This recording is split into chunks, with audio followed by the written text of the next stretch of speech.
Selamat malam, jumpa lagi di iNews Prime bersama saya Latif Sregar. Hari ini pemirsa, lagi-lagi penambahan pasien positif COVID terus melonjak, menembus angka 54.517 orang. Apakah PPKM akan diperpanjang? Kita akan mendiskusikannya bersama Wakil Gubernur Jakarta Ahmad Riza Patria. Tetapi sebelumnya kita ke Situbondo dulu. Warga beramai-ramai merampas jenazah pasien positif COVID yang hendak dikuburkan sesuai protokol kesehatan. Tidak hanya mengambil paksa jenazah, warga juga membakar peti jenazah.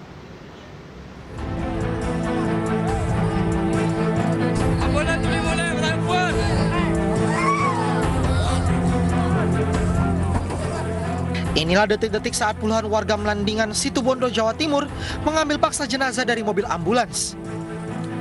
Warga langsung mengambil paksa peti jenazah dan menggotongnya ke area pemakaman. Tim pemulasaran COVID-19 bersama personel kepolisian tidak bisa berbuat banyak lantaran banyaknya warga yang berkumpul.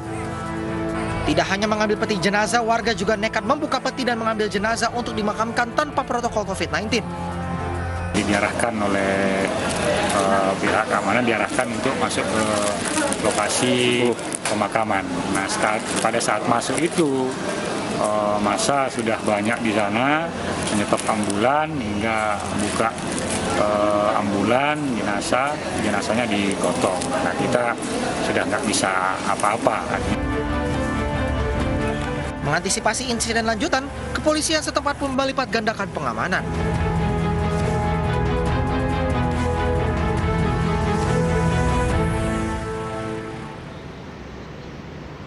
Di Jakarta, antrian mobil pengantar jenazah terpapar COVID-19 terus berlangsung di TPU Rorotan. Mulai hari ini, jenazah muslim dan non-muslim dipisahkan di blok berbeda.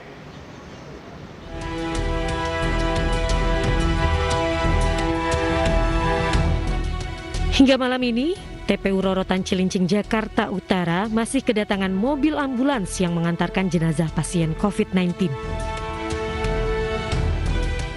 Ratusan jenazah pasien COVID-19 dimakamkan di TPU Rorotan pada hari ini. Total sebanyak 2.700 makam kini sudah memenuhi TPU Rorotan. Blat khusus jenazah pasien COVID non-muslim juga mulai dibuka dan sudah terisi. Alat berat terus bekerja untuk menyiapkan tempat peristirahatan terakhir bagi para jenazah pasien COVID-19. Persiapan liang lahat yang banyak di TPU Rorotan sebanding dengan kasus kematian hari ini yang bertambah sebanyak 991 orang. Memasuki PPKM darurat hari ke-12, kasus positif COVID-19 memecahkan rekor lagi, yaitu sebanyak 54.517 kasus baru.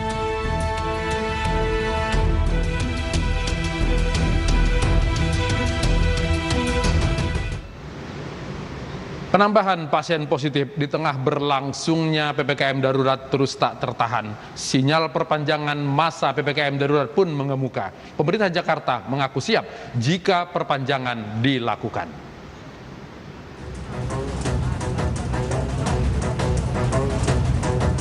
Masa pemberlakuan PPKM darurat Pulau Jawa dan Bali telah berjalan 12 hari. Wacana perpanjangan PPKM darurat hingga 6 minggu terus mengemuka. Hal ini tidak lepas dari lonjakan kasus harian COVID-19 nasional yang dalam 3 hari terakhir menduduki rekor tertinggi. Pemerintah Provinsi DKI Jakarta telah menyatakan kesiapannya jika PPKM darurat diperpanjang. Menteri Koordinator Bidang Kemaritiman dan Investasi Luhut Binsar Panjaitan menjelaskan PPKM darurat menunjukkan hasil meski terlalu dini jika menyatakan sudah terkendali. Karena nyatanya hari ini, Indonesia memecahkan rekor tertinggi kasus harian COVID-19, yakni 54.517 kasus. Dan COVID-19 ini, varian Delta ini saya kira selama 10 hari terakhir ini, di bawah kontrol Presiden yang sangat ketat, saya pikir sudah makin menunjukkan hasil, walaupun tentu terlalu dini kita mengatakan bahwa kita sudah mengontrol semua. Tapi saya ingin katakan dari segi obat, kami secara bertahap sudah mulai memenuhi semua obat-obat yang ada. kasus COVID-19 di Jakarta terus membumbung. Hari ini Jakarta mencetak kasus harian positif COVID-19 sebanyak 12.667 kasus. Sementara kasus sembuh berjumlah 366 kasus dan meninggal 63 kasus. Bagaimana kesiapan Jakarta? Kita langsung berbincang dengan Wakil Gubernur DKI Jakarta Ahmad Riza Patria. Pak Ariza, selamat malam. Selamat malam, Assalamualaikum. Waalaikumsalam. Ya, Pak Ariza, sinyal untuk Jakarta, apakah akan memperpanjang atau akan cukup sampai tanggal 20 Juli saja? Ya, memang kalau kita lihat memang ada peningkatan lonjakan yang luar biasa dalam 2 minggu terakhir, dan kita bersyukur akhirnya pemerintah pusat mengambil kebijakan yang tepat, yaitu memberlakukan PPKM darurat sejak tanggal 3 Juli sampai dengan tanggal 20, dan alhamdulillah dalam 10 terakhir kita melihat ada perkembangan, kesadaran masyarakat semakin baik, ya. Sekalipun angka kasus aktifnya masih tinggi, tapi kita lihat bahwa pemberlakuan PPKM darurat sangat baik, artinya penyekatan orang keluar masuk, kapasitas kantor, unit usaha dibuat sedemikian, ada yang sampai 100% ditutup, kemudian juga diberlakukannya penyekatan, ada surat tanda registrasi pekerja, dan berbagai kebijakan di PPKM darurat sangat baik sekali. Semua dimaksudkan untuk membatasi, mengurangi mobilitas atau interaksi dari seluruh warga. Oke. Sekalipun ini berat bagi kita, namun ini sesuatu yang penting harus kita laksanakan bersama supaya segera kita dapat ke depan mengurangi penularan daripada COVID itu sendiri. Baik, oke.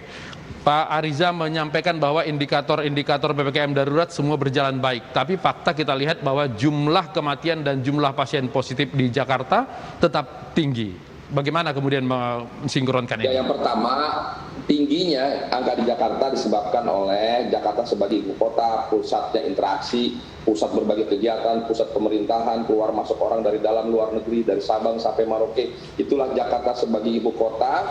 Memang inilah kota tersibuk di Indonesia, kota dengan mobilitas tinggi, dengan interaksi tinggi. Maka itu dapat menimbulkan interaksi, kerumunan, dan penularan. Yang kedua, memang disebabkan tingginya karena keluar masuk arus balik mudik sejak 1 Juni yang tinggi sekali karena kita sekat sampai tanggal 31 waktu itu. Kemudian yang ketiga ada varian baru dari Inggris, dari Afrika Selatan, dari India, dan ada varian Delta yang luar biasa cepat menularkan dan sangat berbahaya. Kemudian yang tidak kalah penting sesungguhnya DKI Jakarta meningkatkan tes PCR. Testing kami sudah mencapai 21 kali dari standar yang diminta oleh WHO. Jadi semakin banyak tes, kita semakin mengetahui titik-titik penyebaran COVID.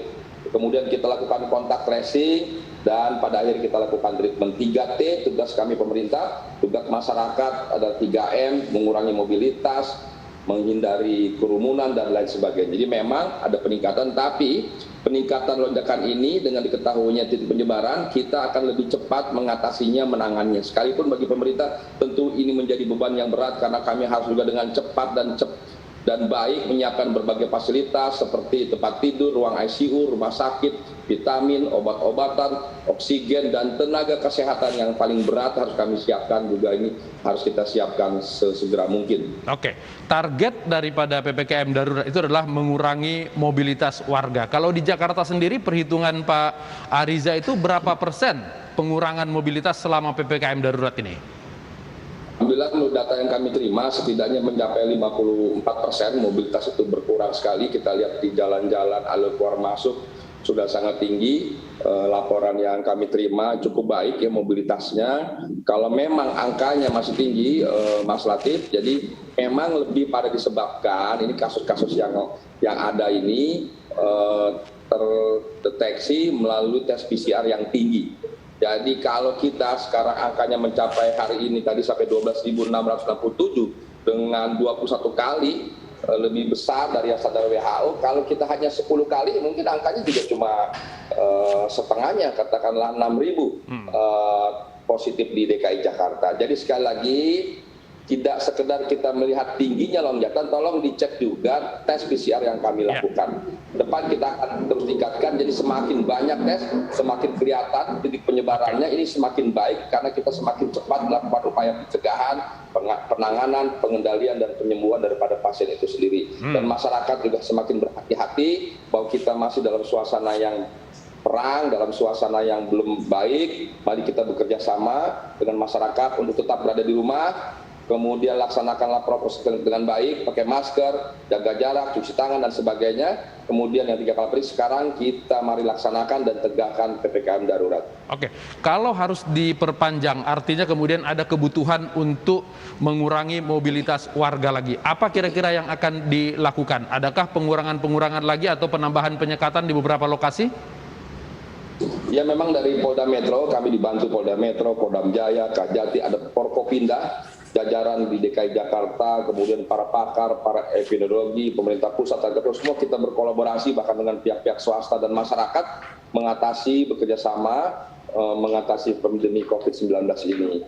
Jadi kalaupun nanti diperpanjang, tentu kita akan merevisi berbagai regulasi yang penting, seperti kami di DKI Jakarta sedang mencoba merevisi Perda tentang pengendalian COVID. Sebelumnya tidak ada pidana, kami akan upayakan masukkan pasal terkait pidana, supaya menjadi efek yang baik bagi masyarakat, supaya tidak lagi melakukan pelanggaran-pelanggaran seperti kita lihat masih ada yang tidak menggunakan masker, masih ada unit usaha yang buka padahal sudah diminta tutup dan sebagainya, atau melebihi kapasitas kehadiran, melebihi kapasitas jam operasional dan sebagainya. Kemudian di beberapa daerah, Pak Ariza, banyak pedagang yang mengeluh kalau ini diperpanjang lagi mereka sudah tidak mampu lagi. Apakah nanti kalau ini diperpanjang ada bansos yang akan dikeluarkan? Memang ini menjadi berat bagi teman-teman kita, saudara kita di bidang usaha, apalagi mereka yang sangat bergantung pada jualan hari ini, usaha hari ini untuk kepentingan masyarakat. Untuk itu pemerintah sejak tahun lalu, pemerintah pusat bersama pemerintah daerah mencoba mencarikan solusi, di antaranya memberikan bansos yang setahun lalu kita berlakukan, dan tahun ini dalam bentuk tunai, yaitu bantuan sosial tunai yang sudah kita laksanakan sejak Januari sampai dengan April, dan insya Allah sesuai dengan kebijakan pemerintah pusat kita tunggu akan tetap diadakan bantuan sosial tunai. Jadi inilah bantuan yang dapat kami berikan kepada masyarakat sebagai untuk memenuhi kebutuhan dasar bagi masyarakat yang memang karena PPKM darurat ini mungkin tidak bisa bekerja, tidak mendapatkan pemasukan dan sebagainya. Dan juga kami membantu memberikan intensif pajak, kemudian juga regulasi termasuk stimulus ekonomi, semua berbagai kebijakan dari pemerintah pusat dan daerah kita gelontorkan bantuan-bantuan untuk kepentingan masyarakat. Sekali lagi tidak bermaksud menghalangi kebutuhan dan pertumbuhan ekonomi, kegiatan ekonomi, tapi semua harus kita pastikan semua yang utama sekarang adalah kesehatan, keselamatan bagi seluruh warga. Dengan demikian kita bisa lebih cepat mengatasinya supaya kita bisa kembali hidup normal seperti sedia kala. Kesehatan dan keselamatan warga Jakarta itu yang terbaik. Pak Ariza, terima kasih sudah bergabung di iNews Prime. Selamat malam. Terima kasih Mas Latif Siregar. Ya. Putra sulung Presiden Jokowi, Gibran Rakabuming Raka, positif COVID-19.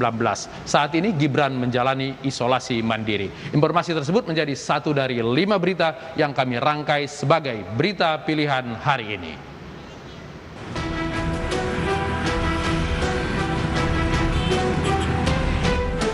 Satu unit sepeda motor terbakar di flyover kawasan Sudirman, Pekanbaru, Riau. Insiden ini terjadi saat pengendara melaju dari arah Jalan Arifin Ahmad menuju arah pusat kota Pekanbaru untuk menjemput istrinya. Namun perjalanan pengendara itu terhenti saat melihat api menyala di bagian mesin kendaraan. Guna memadamkan api, petugas pun menutup ruas jalan dan membuat lalu lintas tersendat. Insiden meninggal dunia saat isolasi mandiri kembali terjadi. Warga Cilangkap, Jakarta Timur ini meninggal di rumahnya pada hari Selasa kemarin. Evakuasi jenazah ini dibantu petugas PPSU dan kendaraan operasional Dishub yang dimodifikasi menjadi ambulans. Pemulasaran dilakukan di lantai 2 rumah oleh 5 anggota PPSU yang didampingi tim medis. Jenazah kemudian dibawa ke TPU Bambu Apus untuk dimakamkan sesuai protokol COVID-19. Pemulasaran jenazah ini dilakukan atas permintaan keluarga yang tidak berani menangani karena korban meninggal akibat COVID-19. Selama ini rutin antigen. Kebetulan kemarin saya antigen negatif. Saya nggak percaya. Lalu saya suruh teman-teman dari RSPK untuk PCR. Lalu hasilnya positif. Wali Kota Surakarta Gibran Rakabuming Raka positif terpapar COVID-19. Gibran menyampaikan dirinya kerap mengunjungi wilayah rawan dan kerumunan. Gibran masuk kategori tidak bergejala sementara anak dan istrinya negatif COVID-19. Kendati positif COVID-19, Gibran memastikan dirinya tetap memantau penerapan PPKM darurat di Surakarta.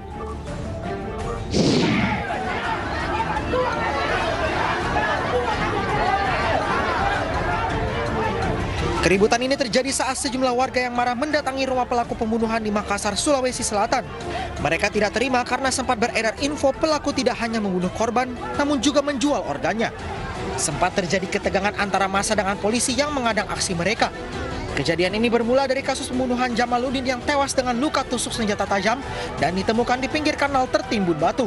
Polisi telah menangkap pelaku yang ternyata masih keluarga korban. Truk pengangkut bekatul dan dedak pakan ternak ini terjun ke jurang sedalam 20 meter di Jalan Raya Somagede, Kabupaten Banyumas, Jawa Tengah. Warga yang melihat kejadian ini langsung berlarian dan memberikan pertolongan kepada awak truk. Kondisi sungai yang curam dan medan yang terjal membuat warga yang berupaya mengevakuasi kesulitan. Kejadian ini bermula saat truk yang membawa muatan pakan ternak ini melaju dari arah Cirebon menuju Solo Tanjakan Tajam. Diduga karena kelebihan muatan, truk ini pun mundur dan masuk ke jurang. Sebuah mobil yang berada di belakang truk juga terhantam dan mengalami kerusakan berat. Untuk mempercepat kekebalan komunitas, pemerintah mempercepat vaksinasi. Salah satunya dengan menerapkan vaksin berbayar. Apakah vaksin berbayar itu diperbolehkan? iNews Prime akan mengulasnya bersama anggota DPR dan Wakil Ketua Umum Kadin. iNews Prime kembali sesaat lagi.